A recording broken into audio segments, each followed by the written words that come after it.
ಎಲ್ಲರೂ ಕೂತ್ಕೊಂಡ್ರೆ ನಿಮಗೆ ಕಲ್ತಿಲ್ಲ ಅಂತ ಗೊತ್ತಾಗುತ್ತೆ. ದಯವಿಟ್ಟು ಕೂತ್ಕೊಳ್ಳಿ. ಸೀಟ್ಗಳು ಕೂತ್ರೆ ಸ್ವಲ್ಪ ಮಟ್ಟಿಗೆ ಹಿಡಿದಿರಿ.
ತುಂಬಾ ಖುಷಿಯಾಯಿತು ಈ ಕಾರ್ಯಕ್ರಮಕ್ಕೆ ಬಂದು ಎಲ್ಲ ಮಹಿಳೆಯರನ್ನ ಒಗ್ಗೂಡಿಸಿ ಅವರ ಒಂದು ದಿನಾನ, ಪ್ರತಿದಿನನೂ ಮಹಿಳೆಯರ ದಿನಾನೇ, ಆದ್ರೆ ಒಂದು ಸ್ಪೆಷಲ್ ಆಗಿ ಇವತ್ತು ಮಹಿಳೆಯರ ದಿನಾಚರಣೆ ಅಂತ ಅವ್ರನ್ನ ಆಚರಿಸಲು ಒಂದು ಕಾರ್ಯಕ್ರಮನ ಮಾಡಿದ್ಯಾ.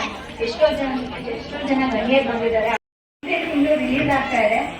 ಇಲ್ಲಿರೋ ಎಲ್ಲರೂ ಬಿಡುವು ಮಾಡಿಕೊಂಡು ತಪ್ಪದೇ ಹೋಗಿ ಚಿತ್ರಮಂದಿರಕ್ಕೆ ನಮ್ಮ ಚಿತ್ರನ ನೋಡಿ ಪ್ರೋತ್ಸಾಹಿಸಿ. ಮಹಿಳಾ ದಿನಾಚರಣೆ ಅಂತ ಬಂದಾಗ ಪ್ರತಿಯೊಂದು ಮಹಿಳೆ ಕೂಡ ಸ್ಪೆಷಲ್ ಕಾರಣಭೂತರಾಗಿದ್ದೀರಿ. ನಿಜವಾಗ್ಲೂ ತುಂಬಾ ಧನ್ಯವಾದಗಳು ಸರ್. ಅದೇ ರೀತಿ ನಮ್ಮ ಲತಾ ಮೇಡಮ್ ಅವರು ನಾವು ಹೋದ ತಕ್ಷಣ ಇಲ್ಲ ಮೇಡಮ್ ಈ ತರ ಮಾಡ್ತಾ ಇದೀವಿ ಅಂದ ತಕ್ಷಣ ಆಯ್ತು ನಾನು ಬರ್ತೀನಿ ಅಂತ ಹೇಳಿ ಇಷ್ಟೊತ್ತು ಅವ್ರು ಸಮಯ ಕೊಟ್ಟಿದ್ದಾರೆ. ತಮಗೂ ಹೃತ್ಪೂರ್ವಕ ಧನ್ಯವಾದಗಳು ಮೇಡಮ್.